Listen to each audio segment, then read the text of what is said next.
Bismillahirrahmanirrahim. Palupuah batang malapari pucuak manimpo akajumbai dibau na urang kaulaan. Sungguh pun ambo surang nan mangabari, ambo bukanlah urang cediak pandai, tetapi kaba urang pulo dan ambo kabakan. Kasah ambun kasah biludu batanti bajai tapi baturap jo banang sirah alah tahampai di sandaran. Rila jo maaf barikan ambo terlebih dahulu di hadapan niniak mamak nan sariri duduk di tapi nan seedaran madok ke tengah.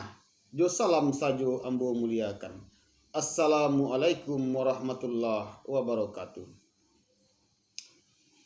Di hari sehari nangko di malam semalam ko kini hari bayi kutiko elok langit sadang babulan tarang bintang gujarah bakuliliang.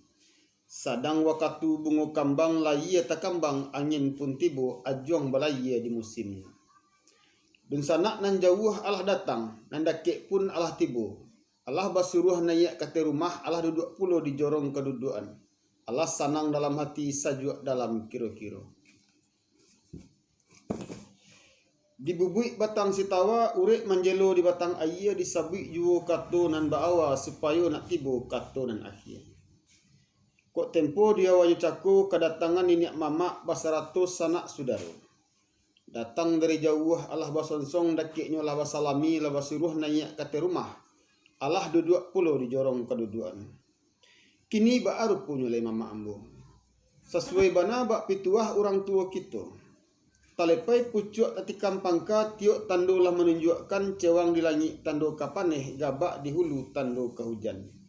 Kilek baliwang lah ke kaki, kilek camin lah ke muku, condong marawa kelalawan. Dek karano Allah bacapek kaki baringan tangan. Anak muda matah manatiangkan ayah basaratu jok kelangkapan.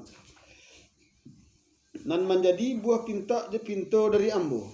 Tangan dibasuh ayah diminum, pinum kopi dimakan. Supaya nak sanang dalam hati, sajuak dalam kiro-kiro. Sekian dahulu perbincangan.